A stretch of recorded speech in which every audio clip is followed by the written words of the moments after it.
before I even walked in the door, everybody knew who I was already. And they were just so welcoming, like, oh, wow, so nice to meet you. And oh, I've heard a lot about you, and it's so nice. And to me, it definitely, I withdrew back a little bit because I was surprised. I had yet to be in a place, let alone a church, but just a place like that where everybody was just so welcoming and they already knew about me, and it definitely was a great experience, and I think other people have also experienced that, and that's what I think keeps that not only that parish, but the other smaller ministries within it. I think that's one of its core values, I think, which is fantastic. Yeah, man, definitely. Okay, so going back to today's topic, actually, we're going to be talking about sports and what's trending in sports. One of the main things that I'm very into, I know you mentioned that you weren't that much into it, but it's the World Cup. Right. Are you excited about it? I am definitely excited for Cup. I definitely I get up for Cup. For lack of a better way of saying it, I get up for the Cup. I do enjoy it. I don't know a lot about it, so I'm not gonna fake. I don't know. I mean, obviously everybody knows Pele, and that's he's a legend in the game. But Beckham's not playing anymore, but that was one of the guys that everybody knew. I was actually talking to my brother-in-law. Does Ronaldinho still play? He's not going to a club. He still plays, definitely. He does. Okay, but he's not. And he played for Brazil, right? Yes, yeah. But now Ronaldo is like the new featured guy in international play, right? Right, but he plays for Portugal. Oh, really? Yeah. I don't know why I thought he played for Brazil. No. But he played for a club. He plays Arsenal, right? Correct. Okay. Correct. All right. Yeah. And then the guy for Brazil, that's the hot guy, is Neymar. Okay. Neymar, and he also plays for a European team or whatever. Now, I was looking up a little bit because I didn't want to come into this completely not knowing anything. I know USA's in Group G, if I'm not mistaken, but I didn't look up the groups. Now, my big fear, because I know what little I do know of the Cup, but I do watch it a little bit, was the last 2 years, USA's just gotten sniped out by Ghana, right? Ghana's the country that's taking us out. Is Ghana in Group G? You know what? I believe they are not. Okay. They're in a separate group. So we got a chance. Talking about that, actually, I had a question for you. I know you're half Mexican. Half Mexican, yeah. You're half Mexican. When it comes to Mexico and the U.S. playing against each other, do you root for one of them, or do you just kind of like whoever wins? Oh, no, I definitely root for U.S. Okay. I was born here. I was raised here. My cultural heritage tied to Mexico is not that strong. My dad speaks Spanish, but never really spoke it in the house, so my ties to my Mexican culture are not very strong. My dad actually tended to favor more our Native American heritage, and then so that's that side, and then my mom's side is just all Western, Anglo-European. So I will have a small rooting interest for England, but definitely not. I mean, I like to support the home team, clearly. My Dodgers gear. So USA would definitely be, my team that I would definitely be rooting for Cup this year. Even though I know they've never had a strong, soccer team, and definitely not an international play. But speaking of that, I mean, one of the biggest things that I heard in the sports world was, and there's a big controversy about it, is Landon Donovan not being selected for the USA team. That was last I heard. And then, he went out and played for the Galaxy, I think, and had like 2 goals in a game. Oh, what's the update on him? Is he still not part of the team, or do you know what's going on? Yeah, definitely. He's still not part of the team. It was a big controversy because, Landon Donovan is one of the U.S. go-getters, he's all about the U.S. But I think that him and their coach conflicted. Yeah. And you know what? Landon has a little bit of an attitude, and he feels that he's entitled to the position. So I feel the coach kind of said, hey, you know what? Like, we don't need people that feel entitled to being a part of the World Cup. So, hey, you're cut. Right. And I agree with that. I love Landon as a player, but as a person, he sometimes has an attitude that I'm like, hey, you know what? But I think to be one of the elite athletes, when we talk about, because sports is definitely, there is an entertainment aspect to it, which, you said was part of our topic that we're talking about. And I think, as part of the entertainment, especially, I know soccer is definitely a team sport, but there is a lot of individuality, I think, with any sport. There's always superstars because you can't help but see those guys that, that stand out amongst the others. And if I'm not mistaken, he's one of the few, I don't want to say the only, but I know he's one of the few U.S. players that plays on a club team, right? Is that the UEFA league, or what is the Arsenal, the Man U, that club soccer? What is that league? I mean, I know he plays for the MLS. Right, I know he plays for MLS, but I thought a club team had picked him up, a European club team had picked him up, or maybe that was a few years ago. I don't know. Yeah, that was a few years ago. Oh, okay. And he was being borrowed by the MLS anyway, so he's kind of staying in the US anyways. Oh, okay. Yeah. But yeah, I mean, like I was saying, and I agree with you. There is a confidence that you need to have as a player. Mm-hmm. I completely agree with you. But at the same time, there's also got to be humility, and you know what? Like, you got to try just as hard as the other guys in order to own that spot on the team. And I don't think he did that. I think he was just like, hey, I'm in because I'm Landon Donovan, and that's huge. I mean, you play sports, as much as you want your individuality. Because you want it, you can have that confidence, especially as a man. You just want, hey, I'm gonna go get it, and it's gonna happen. That's important, but at the same time, you gotta be a team player. Right. You gotta encourage your teammates to like be just as good as you, or recognize that maybe some of them are better and work with them. And I don't know. I feel like he lacked that completely.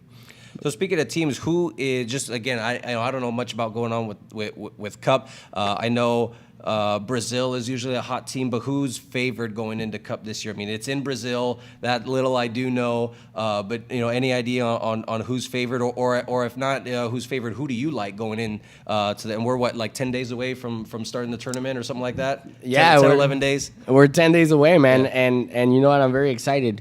Obviously, my favorite is Mexico. Not gonna lie. I see Mexico with a very strong presence in their team. They're playing just a lot better. Their coach Miguel Herrera, who was the coach for America, he took America, which is the Mexican league. He took America to 3 championships, like back to back. Okay. So Mexico, has a very strong presence. Brazil, they're just a World Cup favorite always. Are they? Yeah. Yeah. Every year. They're really good, and now that it's in Brazil, they have a lot of pressure to actually win the World Cup. They have a really good team, especially with Neymar. Neymar has done some amazing things. So they're definitely a contender for the championship. Everyone's excited about Portugal, because of Ronaldo, like you were mentioning. And then obviously everyone's excited about Spain as well. Spain was the champion the last World Cup. Last Cup. I don't know why. The last Cup I remember watching, and I think it might have been Brazil, that one. And I think just because of the extreme circumstances, was when it was being in Japan. So I want to say 2002, 2004. I think it was 2002. That Cup when it was being played in Japan, and I remember watching the final. Me and a bunch of buddies, we got together at some guy's house. I think it was on at like 3 or 4 in the morning, watching the championship game, and we pretty much just kind of pulled it all nighter and started watching the game. But it's definitely epic. I think. When it comes, I know, America is not, the soccer is not the predominant, or football is not the predominant sport in the United States. And I know you are a big fan of it. What do you think is the reason there's not that draw? Internationally, worldwide, it's the biggest sport. There's no arguing that. In America, we're very self-centered. We think football is the biggest thing, and it's huge here, huge revenues. But when you look at the revenues and everything that the international, that soccer or football brings about, it trumps American football hands down. Am I not mistaken? Oh, you're right, definitely. Your thoughts, because and you've played soccer, right? You played growing up. Yeah, I did. What your thoughts on why it doesn't catch on here in the United States? I believe that soccer it's like a chess game. A chess game is if you kind of want to put it in this terms, is boring if you're not understanding how you're moving the pieces. Right. Okay. And soccer's the same way. It's a big field, and it takes a long time to make a goal. Right. It's not fast paced, and I think the U.S. People in the U.S. Have this conflict with instant gratification where they just want everything to be super fast. Right. Look at every other sport. In football, the scores are high. They're always in the 20s and 30s. Right. Basketball, they get to 100. Uh-huh. Soccer, 1, 2. Right. It takes forever to score. And even the movement of the ball is kind of not slow paced. It's really fast. But if you look at the outside the box thing, it's kind of slow. How Right. you move the ball. When you think of hockey, hockey's like really big here in the U.S. It's a fast sport. Yeah. It's super fast. It's on ice, so the puck is moving super fast. Yeah, they don't score as much. Right. Kind of like soccer. Although lately in the playoffs, there's been a lot of really high scoring games. So maybe it's just because of the playoffs that's a little bit more exciting. But yeah.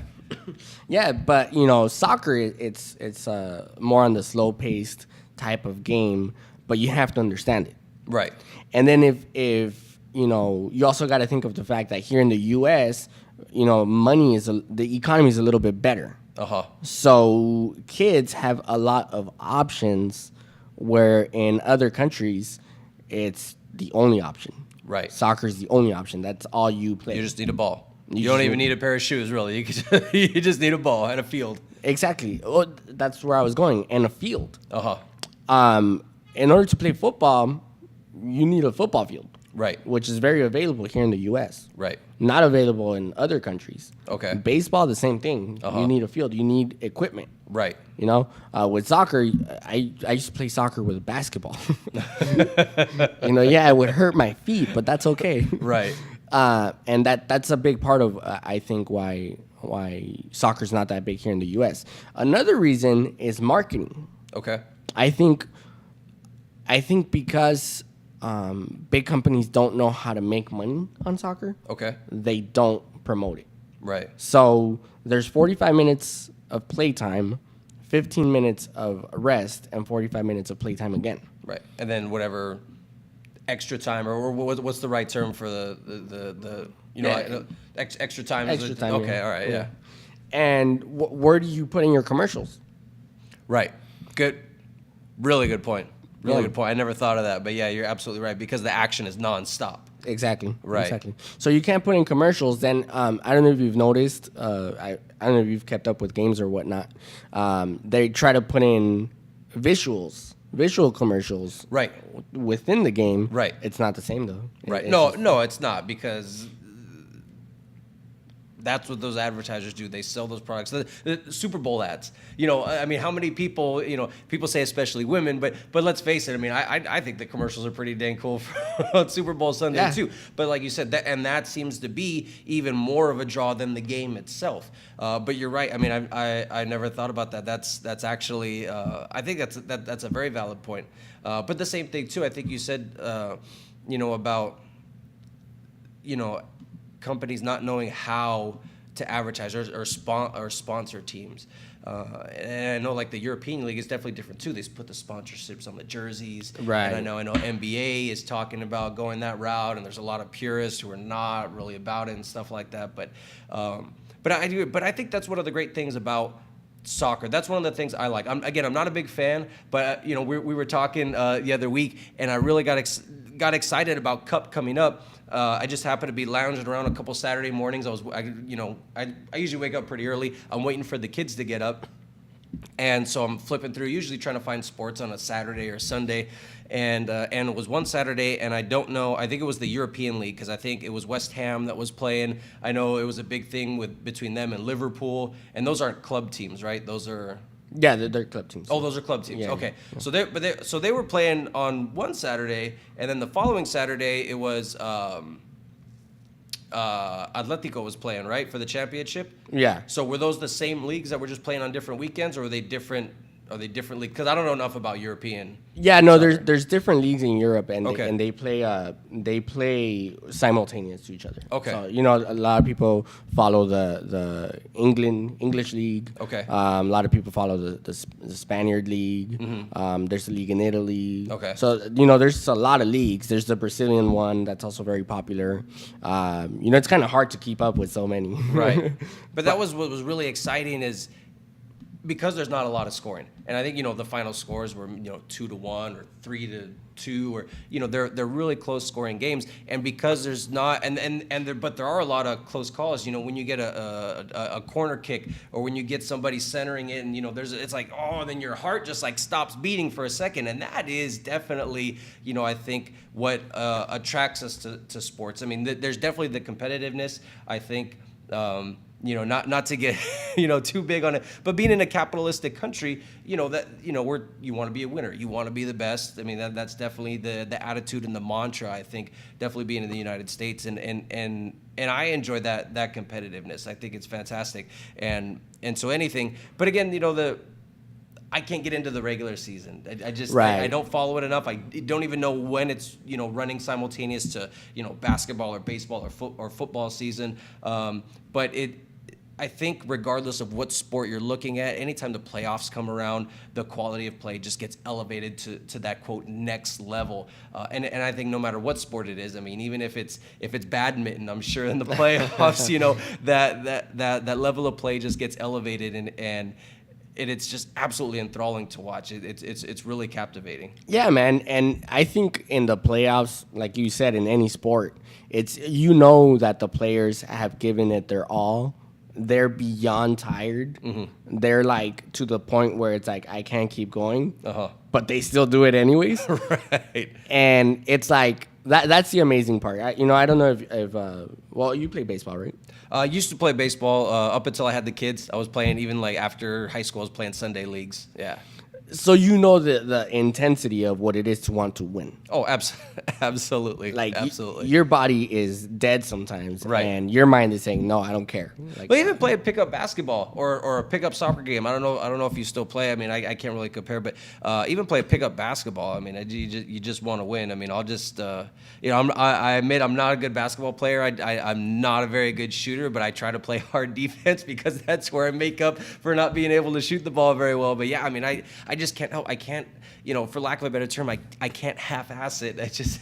you just gotta give it your all, man. Because you don't want to be seen as soft. I mean, that's the last thing you want when you're competing. Yeah, most definitely, man. And actually, you know what? Going back, I did some research right now while we were talking. USA is playing with Ghana. They're in the same group. No, don't tell me that. I would have rather had you not. I'd have rather just lie to me. Let's go back. Just lie to me. Tell me they're not playing. Oh, the bane of our existence for the last two cups has been Ghana. How do you lose to the same team? You can't even get out of your own group. Yeah, man. And you know what? USA actually has a very tough squad. I was looking it up, and they have Ghana, Portugal, and Germany.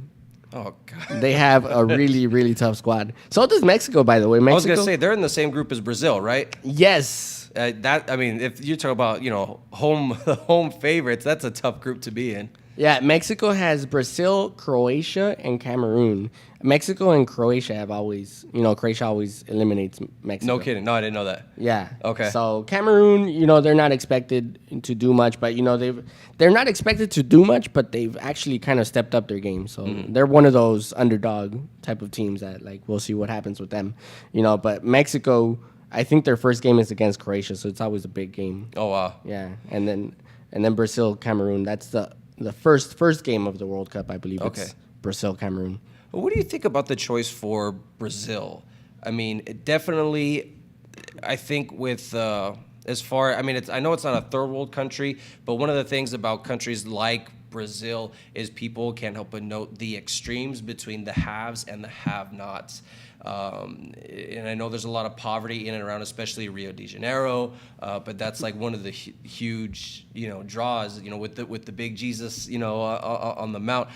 When you first heard that cup was going to be in Brazil, I mean, what were your thoughts? Were you excited, or were you thinking, damn, they're already they're usually the favorites. Why they got to get home field advantage now too? You know what? When I first heard it was in Brazil, because I've been meaning to go to a World Cup. One year I will go to the World Cup. When I first heard it was in Brazil, I thought, oh man, that's a dangerous place. Right. My brother and I were looking this up yesterday, and we're looking up the most dangerous cities in the world. And Brazil came up. No kidding. Like, a lot of different cities in Brazil came up a couple times in the top 30. So, those were my first thoughts. Then I started thinking, why are they in the same group as Mexico?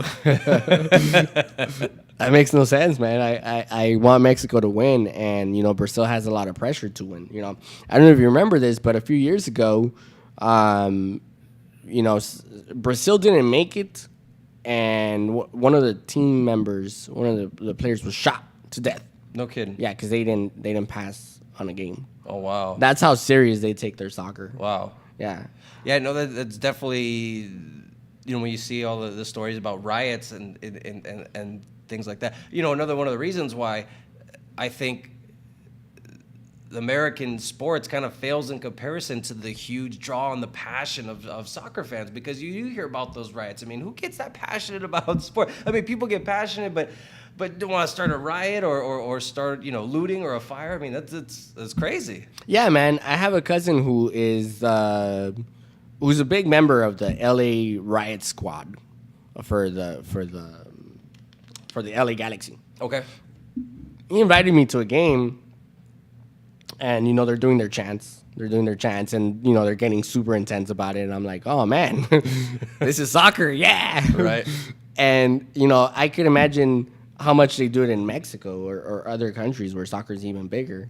And I don't know if you've when you watch games, if you pay attention to this, but the whole stadium chants right for certain things. Right. You can never make out what they're saying, but they're all in it at the same time. Just chanting the chants or songs or whatever they're doing. Yeah.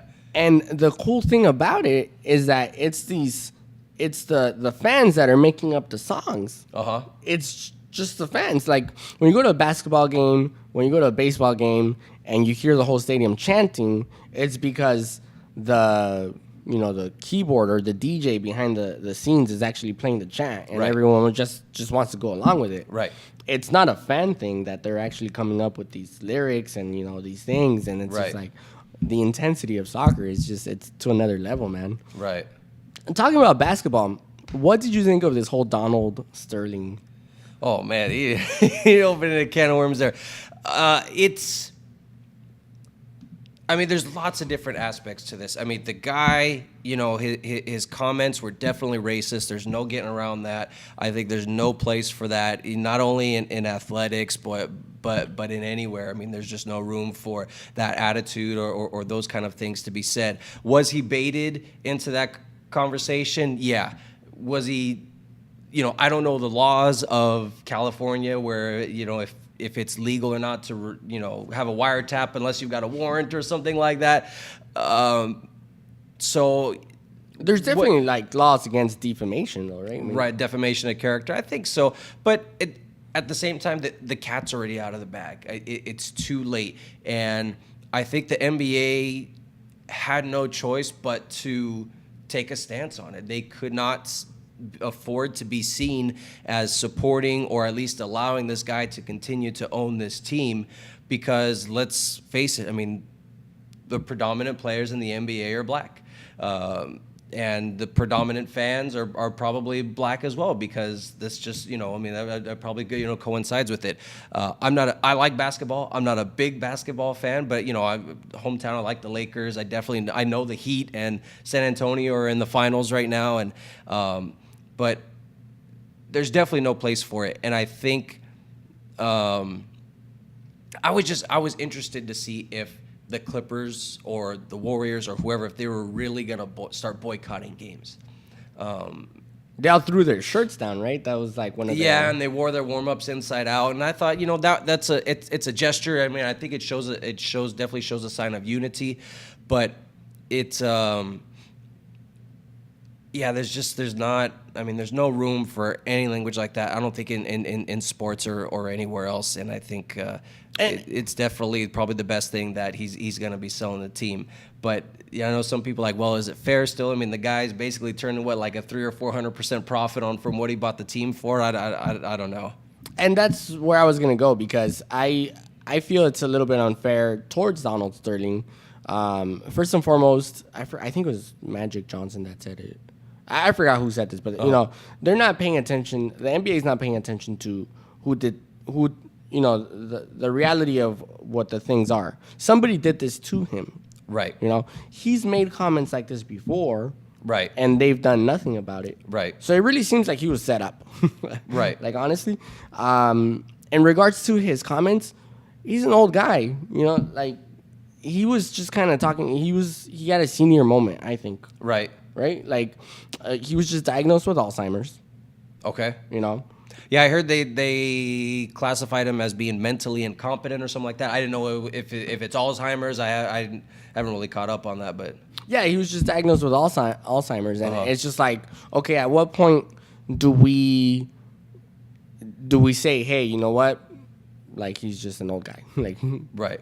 At what point do we stand up and say that? He was an old guy that was set up by whoever, because I'm sure it wasn't the girlfriend. I'm sure maybe she was paid to do that. I have no idea. I don't know. I mean, given, she tied herself to him for obviously financial reasons. I mean, anytime, a young girl is attracted to an older guy like that or hangs out with an older guy like that, okay, you could probably play the card of they're looking for a father figure. Maybe they didn't have it right. But, I mean, every situation is different, so I don't want to pretend to know. But at the same time, too, I mean, she had to have known, what was going on. I mean, he just kept throwing money at her. They said, he spent millions on her, bought her cars, bought her house, this and that. And I think, not knowing the whole story, but maybe she was trying to extort him, and that's not fair to him. I agree. But regardless of, what's fair or not, I think, like I said, the NBA had no choice but to act.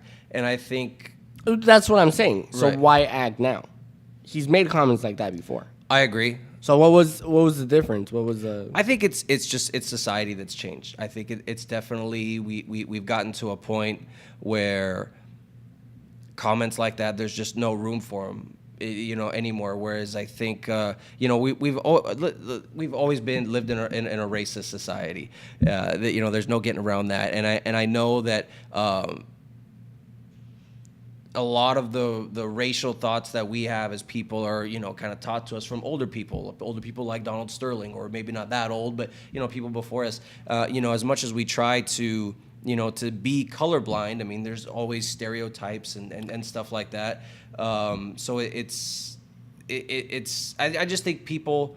Here's the point I'm trying to get to. The point that actually I was trying to make is that I think where we're at now is everybody now is just on me. That offends me. That those comments, they weren't directed towards me, but they offend me.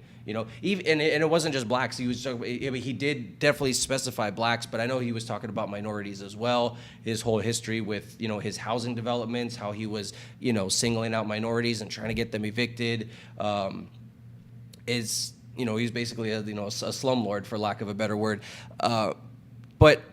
Yeah, so I do think that has what's changed. Is I think as a culture in general, we have become a more self-centered. Look at my Facebook, read my tweets. Me. This is what I'm doing. Look at what my life, and I think that's why it's definitely is now, because people are voicing, well, that offends me. I think that's what's changed. Check out Emix Radio on YouTube, that kind of stuff. Yeah. No, and I get that. I completely understand your point. And I agree, it's a me society, but at the same time, I don't really agree with you when you're saying we should. Well, actually, I don't know if you said this, but I think you said we should be colorblind. I don't think so, man. I think stereotypes are there for a reason. I think stereotypes exist for a reason, and I think we should take those stereotypes, acknowledge that they're there, and change them. Okay. If you see not just a black person. I don't want to say a black person, but you see a black person who's dressed thuggish. Okay. And you have your wife and kids. Okay. And you're walking, and would you cross the street? Right. The Mark Cuban thing. I was going to get to that too. I think To be honest, if I see someone dressed, quote unquote thuggish, I don't care what color they are. I mean, it could be, quote unquote, the whitest cracker you ever seen in your life, for lack of a better term. And I'm half white too, so I mean, I don't care what color your skin is. I mean, maybe even more common if he was Indian, and he looked like a thug. I mean, if I'm walking with my wife and kid, I'm definitely, tightening up a little bit. Right. Am I gonna cross the street? I mean, it depends. I mean, if it's the middle of the night, I might, think about crossing the street, but I'm not gonna put myself in that situation. But it's actually happened, when we're going out for a walk with my wife and kids, and this one guy, I've seen him a couple of times, definitely, neck tattoos, pants 3-4 sizes too big. I'm definitely on guard when I walk by him. I don't cross the street on the other side, but I am on guard, and I'm, thinking about, okay, I gotta be prepared to protect myself and my family if I need to. So, so that part, I think, for me, skin color is right. colorblind. And I see what you're saying, and I agree with you. Mm-hmm. Ghetto is ghetto whether you're black, Mexican, or white. Okay. Yeah. Yeah. But once again, I don't think we should ignore the stereotypes because they're there for a reason. And I'm not saying indulge in the stereotypes. Right. I'm saying identify them and change them. Right. The stereotype of black people being ghetto comes from a life of being the whole slavery thing and the whole oppression. Oppression. Right. Yes. Thank Yeah. you. The same goes for any other minority that has that ghetto look to them or whatever. So, if Right. I see a Mexican that's all tattooed, Mm-hmm. I'll be just as scared. Right. I would get in that defense mode. Right. But once again, stereotypes are there for a reason, and if we acknowledge them and we do something about them, then it would change how we see, how we see people. Right. Instead of being politically correct, let's just be real. Right.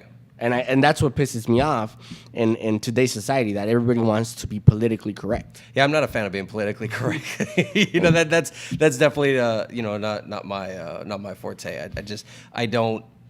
Why be dishonest, or why not just? I mean, there's a difference. I mean, there's a difference between brutally honest and there's definitely, I think, a time and place, to act a certain way. Or, I mean, if you're, a loud and vulgar person, you're not going to act that way if you're in church. If nobody's saying, I'm not saying, don't be a vulgar person, but, you need to be able to, acknowledge the situation that you're in. Going to what you were saying, I guess my question, made me think, you're talking about changing stereotypes. Well, on whose responsibility is it to change these stereotypes? Is it the minorities who represent these stereotypes, or is it, the people outside of that minority who are probably placing those stereotypes on those people? No, it's definitely the minorities that are part of that stereotype. Right. I'm Mexican, Mm-hmm. and I try my hardest to be a socially responsible person. Okay. Because I want people to meet me and say, hey, that's a good, standing Mexican. That's a good person. Right. They don't have to call me Mexican. They just call me a human being. But he's a good guy. he's good. Yeah.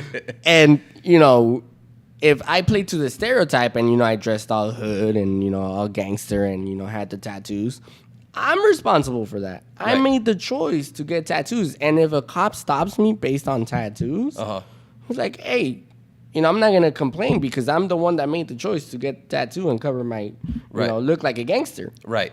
So, yeah, I don't think it's anybody else's responsibility than, it's the minority itself. But how do you get that out there, How do you get that out there? It's hard to get someone to understand that when they're ignorant of the idea itself. Right. But that's part of the issue too. When you talk about ignorance, that could fall back on a lack of education. Well, why is there a lack of education? Because, well, a lot of, let's face it, the predominant culture in this country is white. And that, when you look at the top jobs, in any field you go in, they're predominantly white. If not, I mean, that's why it's a rarity to see a minority. And as much as we want to, try to eradicate racism and get rid of racism, I mean, it's still very prevalent. And because of those stereotypes, whether people don't want to be racist or not, they may, even a successful minority may still be viewed in that light and may not have the chance to advance. So the point of, get back to the point I was saying was that, I think there's definitely a view of, well, the minorities in South Central or downtown LA, they think, oh, well, they're not going to try, they're not going to give an effort, so, the teachers don't really care. And so they're not going to put the effort to educate the kids, to try to eradicate that ignorance, for lack of a better sense. And so I think that may be, unfair. I mean, if people deserve a chance. They deserve a chance to better themselves. But if they're not given the chances and the opportunities, if they're not given, a fair shot, and yes, there are, I think, we were talking earlier, there are definitely people who can rise above. But usually when that is, you've got a good home life. There's definitely that support at home, and not everybody is that fortunate. And when there's not, that's when you fall back into the tattoos, the gang life, the thug life, more in a sense, because I actually, watched a documentary about that, and a lot of these gang members in this documentary were saying the reason they didn't want to be in a gang, they want to get out of the gang life, but a lot of reason why they joined the gang in the first place was because they didn't have a father at home. There's no father figure at home. So let's face it, a woman can't teach a man how to be a man. So there's no choice. They had to go to that gang life to find that, because there's definitely a yearning for that. Even as tough as we want to be, yearning for family, right? Right. Well, there is a choice though. There is a choice. No, I understand there is a choice. And that's why that mentality bothers me, because people are always saying, okay, well, they didn't have a chance. Let's understand them. Let's give them a shot, or let's understand their mentality. That's the typical opinion of people. I've seen so many cases where there's a diamond in the rough, right? Where it's like that person had the worst life ever, right? Including his family life, and they still made it. And they were that difference. They made that difference. Right. My father being one of them. My dad had a horrible, situation in Mexico. His surroundings were full of drugs, and he lived in one of the worst cities, which is Mexico City. One of the worst parts of Mexico City. His parents didn't care for him. He started working at 8 years old. Mm-hmm. He's a typical example of, okay, he should be a thief or, just a really bad life. A thug. Right. My father is, sure, he doesn't have a master's degree or anything, and he works at a bakery, but, the life that he has, it's an amazing life. Right. He made it. Right. And, he raised a good family. Mm-hmm. When I see things like that, it makes me think, well, if he can do it, anybody else can do it. Right. And it's that personal choice. Right. To hey, I want to be better than this. I want to be better than what society tells me what I should be. Right. And that's when I go back to, the whole minority mentality. I don't see it. I don't see it, and I don't agree with it. It's like, you have the choice to be a better person, so just be a better person. Right. I think sometimes it's definitely easier said than done, and I do think it's easier for us to sit here and comment on that. I was very blessed to have my mother and father both in the same home. You've had that same blessing. You had mom and dad both in the same home. I don't want to judge people based on the fact that, okay, you should try to break that stereotype. I don't want to tell other people what they should do. I would say I don't agree with you harming other people or harming yourself. I think you should find a way. I think you should at least try to make an effort. But again, not being able to comprehend or what it's like to struggle like that. It's such a tough way to go, and I used to definitely have the mentality, and sometimes I still find myself having that mentality, but my wife has definitely opened up my eyes to be less judgmental or less, self-righteous, I guess, maybe for lack of a better term. And I'm not commenting on that towards you at all, but for me, I feel like, you know what, I don't know. It's definitely maybe Mark Cuban's comment, it's a slippery slope. It's definitely hard because everybody comes from a different background. You can't say you should be this or you should be that, and that's my take on it. I just think it's very difficult to understand where everybody comes from, and not necessarily the mentality, but the opportunities. Right. No, and by all means, I get that. The whole. Especially what the church teaches, like don't judge people. Mm-hmm. This is don't judge people, but you could judge their actions, though. Okay. You know what I mean? Yeah. So it's like, once again, I go back to the whole, well, is that really, and I ask this to anybody out there who's a thug. Right. Is that really what makes you happy? Is that really what you want to be? I can guarantee that 100% of them will say no. I've talked to people who make money in the easy way, right? Right. And they all tell me the same thing. That money does not last. Right. It's temporary happiness, and you're stuck in that cycle of just wanting it again and again and again. Right. And you get that money through doing bad deeds, but karma, if you want to call it that, okay, just takes it away. Mm-hmm. It flies. That happiness is not something that lasts. Right. And one thing that, some people have told me is, and the idea of having to be always fearful for your life, it's not worth it. Right. But now they're stuck. Right. Because once you get in, you're... Right, like it was the whole gang life thing. Yeah, we're talking about absolutely.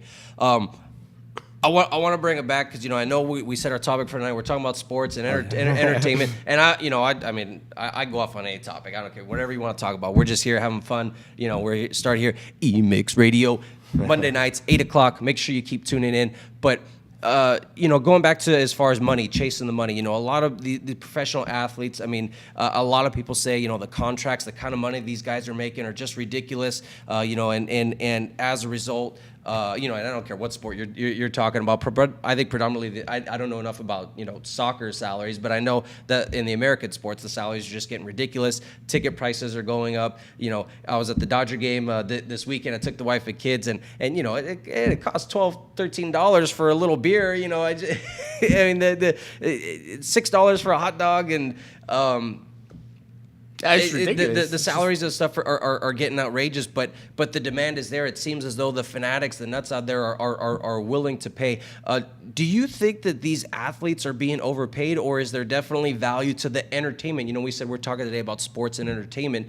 Is there kind of no price tag on entertainment? That is a tough one, man, because, at what point does society say enough? You know what I mean? Like, I think that there should be a price cap. Mm-hmm. on sports and entertainment as well, but it's not going to happen until society says, like, okay, I'm not going to pay that kind of money. It's kind of like the whole Disneyland, theory. Right. Like, if they want it, we're going to charge more. And, right. At what point are tickets going to be for Disneyland? At where tickets are going to be $200 and people are still going to be showing up. Yeah, and it's still they gonna be absolutely will. But part of that going to that, I think, and that's is a different aspect as far as economical things than when you're talking about sports. I know my sister works at Disneyland, and I've had annual passes before, and I've taken my wife and kids, and I can tell you this last year we had annual passes that just expired not long ago, and it was. To me, it was obviously different than other years that we had annual passes, in that I felt it was more crowded more often.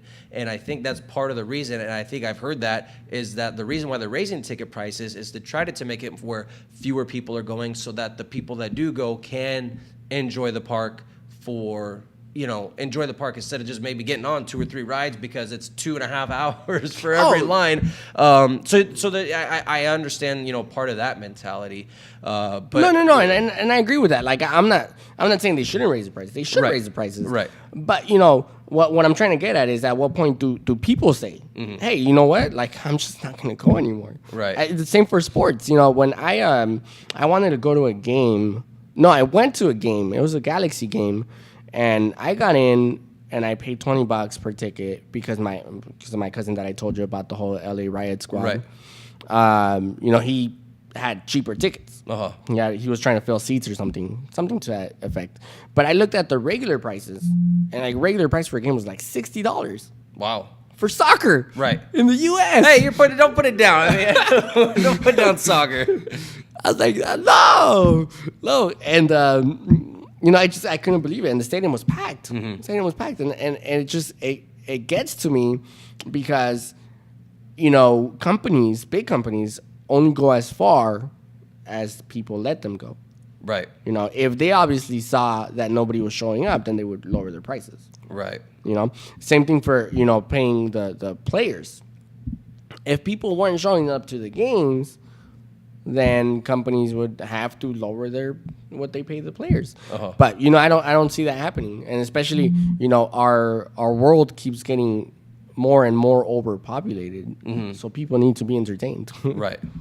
Yeah, I think that definitely sports is definitely an entertainment. It's a way, I think, of distracting us from, you know, what's really going on in life. And I catch myself sometimes too. I mean, I love sports. I mean, because I played it as a kid. You know, I grew up playing sports, and because I've played, I have a competitive nature. I enjoy watching it. I was at my parents' house yesterday watching the Kings. And I'm not, you know, I'm a Kings fan, you know, LA guy, you know, all the LA teams, maybe except for the Clippers. And don't get it twisted, the Angels are not LA, but they're Los Angeles Angels. But they're in Anaheim, they're in Orange County. Maybe we could get on that topic another day. But I'm at my parents watching the Kings game, and I know the players and I know the game. I don't follow it much during the regular season because it's not, you know, it's on special channels and stuff. But I was just going nuts. I mean, I'm jumping up, I'm yelling, I'm screaming because, I mean, it was a fantastic game. You know, going back to the thing I was talking about is that level of play is just absolutely escalated in the playoffs, and the Kings really rose to the occasion.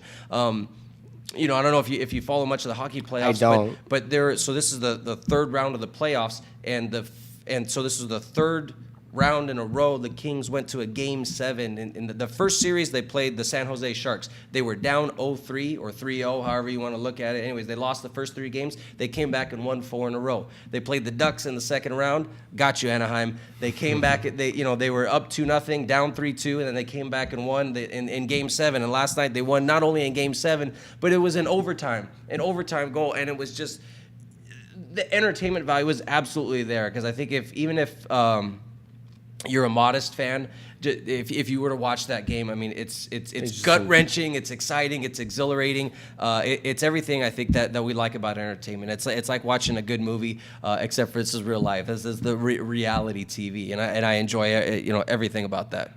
Yeah. Oh, especially for hockey, man. I think there's like boxing matches going on in there. Right. Well, they really got away from that too. I know that was a big thing. Again, I don't follow much of the regular season, but I know that's one of the things they were commenting on, is that they're really trying to get away from the fighting. They want to get away from that aspect. I mean, yeah, the guys fight, but I mean, there's like major penalties and consequences for the fighting now. Yeah. You know, I know the old cliche. It was kind of a funny joke. Is like I went to a fight last night. I went to watch a fight last night, and a hockey game broke out. It was kind of one of the old sayings, but and there's a lot of exciting sports going on right now. The one thing I am sad about, though, is that the Lakers are nothing to be talked about. The Dodgers are, I mean, even though they're just barely over 500, they're an exciting team to watch between Yasiel Puig and all the stars that they have. Hanley Ramirez, Adrian Gonzalez, they're all playing really good right now. The Kings are in the playoffs. We got World Cup going on, but the Lakers are nowhere to be found. Are you a Laker fan? I mean, I'm a major Laker fan. All right, that's what I thought. I didn't want to speak for you. I was pretty sure I couldn't remember exactly, but I know you definitely weren't a Clipper fan. Yeah, no, I'm not a Clipper fan. You're not Clipper Daryl. No. No, I'm a major Laker fan, man. And it was sad. It was a very sad thing. I think this was like the first time in however many years that they don't get anywhere. Right. It was a sad thing to watch, man. It was especially sad to see Kobe not playing, you know, like... It was the worst record in the history of the Lakers. Worst record ever. Right. Why did it have to be in my lifetime? You know? And when you see the players, that's another thing we could get into. Actually, this could be a whole other hour. But when you see the Lakers and what they did with the coach, it's like, at what point did you have to, like, how far did you have to let it go to fire the coach? How far did you have to let it go? And I think results showed for themselves. Yeah, but a lot of it too. I mean, you had to cut the guy a little bit of slack. I mean, they had more injuries than maybe any other team, at least to the major stars. I mean, Pau Gasol got vertigo, not once but twice during the season. I mean, who gets vertigo? Let alone twice in the regular season. Matter of fact, I was listening to. I know Fred Rogan on Channel 4 Sports actually said he had vertigo before. It's one of the worst things he said ever happened to him in his life, and I couldn't imagine that. Kobe got hurt. He was out, tried to come back, got hurt again. And they broke down, some of the team. They let go of some of the players go. They let go of Lamar Odom. They let go to Derek Fisher. I mean, some of these guys were definitely aging. I think they had to make some moves. And I don't agree with the D'Antoni hire. I didn't think it was a good hire. I thought Mike Brown was a bad hire. I didn't like the D'Antoni hire. And Phil Jackson tried coming back, man. Well, he was gonna come back. I know that was the thing. I mean, I don't think anybody really know the true story about what really happened there. But yeah, I mean, he was on his way back. He was on his way back, and they said no to him. And it's just like, dude, it's the Lakers. Like, you're making bank. That the owners of the Lakers I know for a fact, are making so much money. Right. And to do that to the fans, because they're not doing it to the players. The players are already made. The players already have their money. Right. They're doing it to the fans. To do that to the fans, it's kind of like spitting in their face. Well, sometimes it's a judge. I mean, it's a decision, and they may have just made a bad decision. Too bad. You never know what's going to happen. I mean, who knows? I mean, maybe if Steve Nash was healthy, I mean, he's definitely not the Steve Nash of old. I mean, no player is going to be that good when they get toward. I mean, they're not going to be as good. Steve Nash is definitely post prime, but maybe they thought that bringing D'Antoni in would maybe reignite him, and. But then again, I think about, well, look at the Suns. I mean, they never won a championship with D'Antoni and Nash, so. I didn't really understand the whole mentality of bringing him back, and Kobe is not accustomed to that fast-paced sort of play, and whether he's the two guard or the point guard, he's going to control the ball. He's basically going to bring it down the court probably 75% of the time versus a point guard who should be doing that like a Russell Westbrook or a Tony Parker. Those guys are some of the truer point guards I think in the league.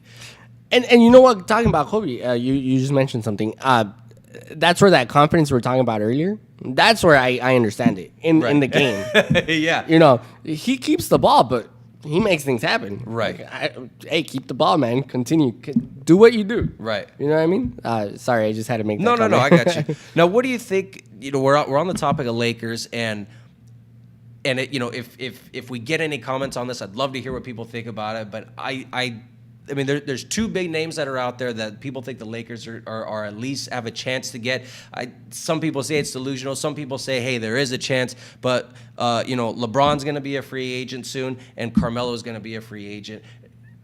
Do you think there's a chance the Lakers get either one of those guys? And even if they do you think they're a good fit that they could play with Kobe, either one of them?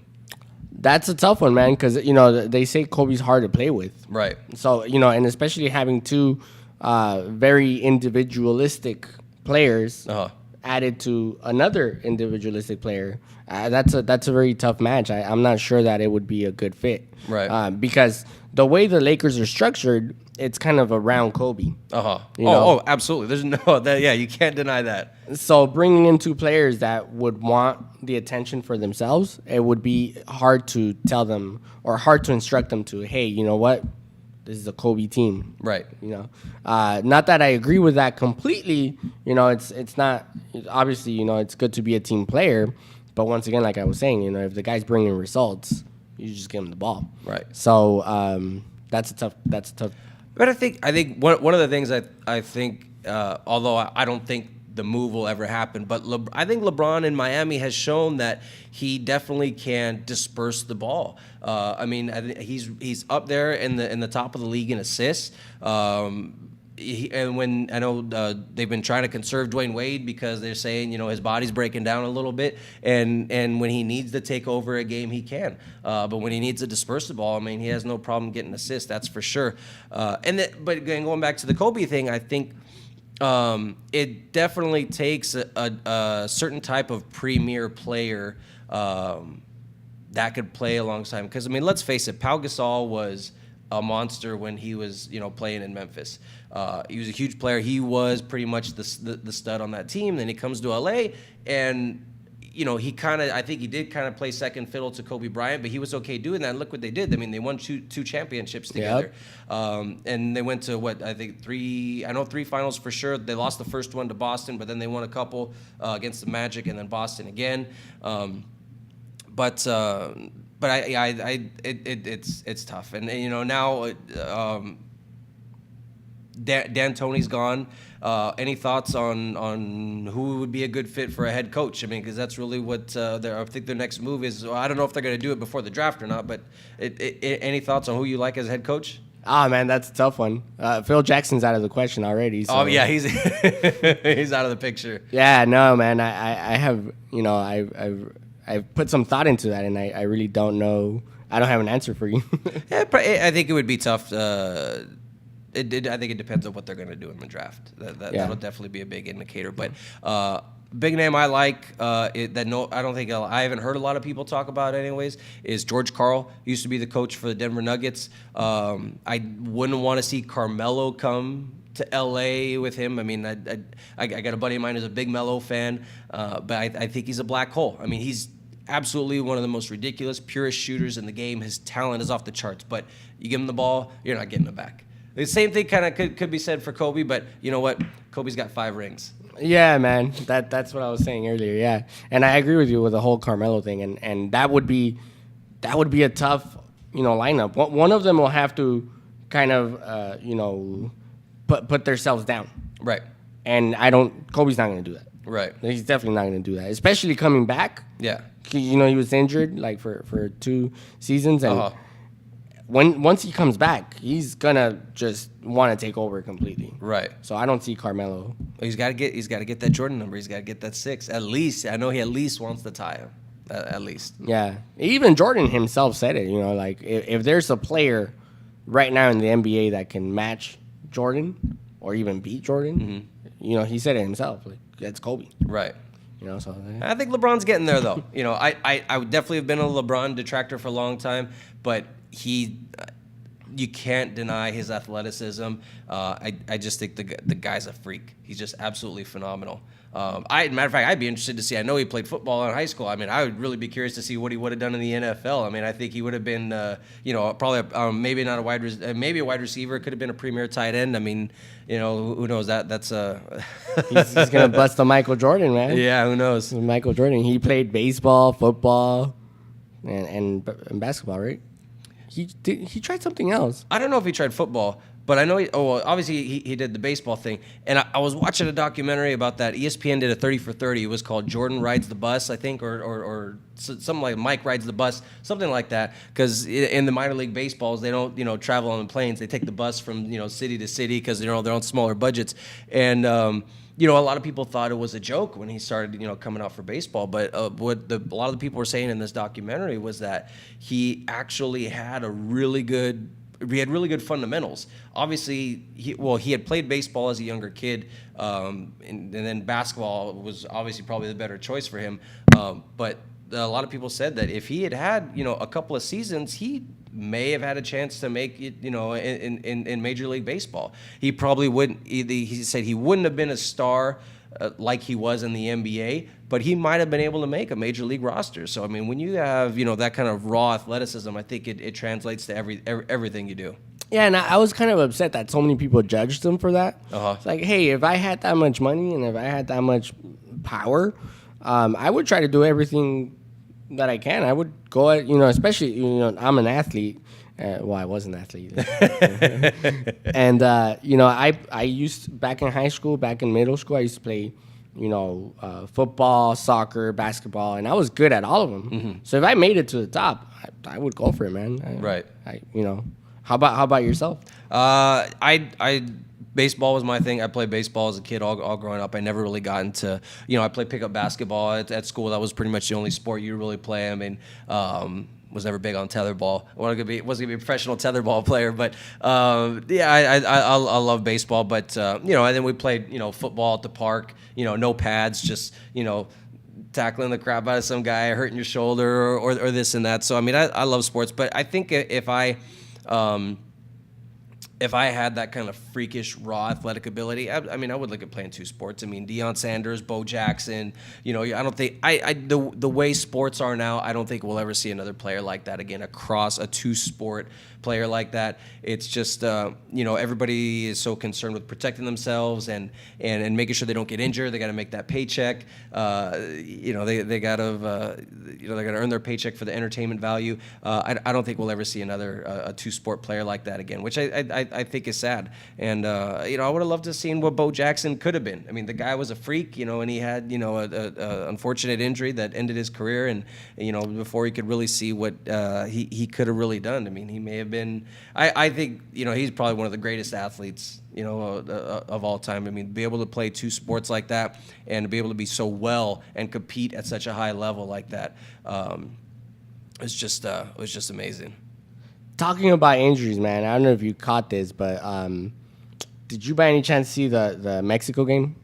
I did not. Did not? El Chepo, which is one of the players, he broke his ankle, man. Get out of here. Yeah, he was not like a figure of speech, like a basketball. Talk about they broke his ankle. He literally broke his ankle. He literally broke his ankle. He was running for the ball, and then you know, the other player for Ecuador, he slid, and you know, he was gonna do a tackle. Right. And then the Mexican player Chepo, he tried forcing the tackle, so he like kicked with all his force, and his ankle just broke. And oh my god, you could see it, and it was like hanging. And wow. It was on TV. It was very gruesome. But yeah, I just thought about that. Well, let me on that subject. This is one of the things, and I think for me as an American fan of soccer, one of the things that I don't like about it, one of the things that really I don't like about soccer, one of the things that turns me off is the flopping. I mean, the flopping is just absolutely ridiculous. So I thought about that because I know, you know, it came on today. You know, we were talking, okay, what are we going to talk about? And you said, well, how about World Cup? And I said, you know, I'm always down for sports. I don't care what it is. I'll talk a little cup. And I thought, man, I've told people this before. It's one of the things I can't stand about soccer is just the ridiculous crying, acting out. Oh, I'm so hurt. But then I thought about it too. Same thing in basketball. Absolutely, there's just flops like that, and I know they've talked about getting away from that. But in football too, that's a thing that's been talked about a lot, is that guys are faking injuries to if you've got, you know, Peyton Manning going down the field in a no rush offense and he's moving quick and you want to slow him down, somebody's going to fake an injury and lay out on the field to give the defense a break because they're getting winded. And even, you know, in baseball too, what do you think about flopping in different senses of sport? Do you think that it's part of the sport, that it's okay, or you think that it's bogus? And what are your thoughts? Well, as a sports guy, as an athletic guy, I think it's bogus. As a logical guy, I think it's part of the sport and it makes sense. It was funny. There was a meme on Facebook and it had a soccer player, you know, flopping and faking an injury, and then they had a hockey player with bloody teeth. Like, that was a no foul. Right. And, you know, it's true. I enjoy, when I think of myself as an athlete, I enjoy hey, I'm going to give it my all. Right. And that's why I love Germany. The Germany soccer team, oh my God. Like, there's no fouls for Germany. Like, they just get up and keep playing. Right. And it's amazing. It's amazing to watch. You know, but then when you think of the logical standpoint, it's like, hey, if you could make some time, or, you know, get somebody red carded, well, then, you know, then you're playing logically. Right. There's definitely a strategy to it. I understand that. I think, like you said, I don't know if I necessarily agree with it. But yeah, just sometimes when it's so obvious, I think, you know, it's kind of crazy. I just feel, man, and maybe I'm more critical because I'm not a big fan of soccer, but that's one of the things that I definitely saw that, you know, I've seen it in cups in the past, but I mean, these guys definitely get ridiculously injured too. Right. Well, it looks like we are actually out of time. This was Emix Radio. Catch us every single Monday at 8 p.m. Emix Radio. We will be here next Monday. Catch you later.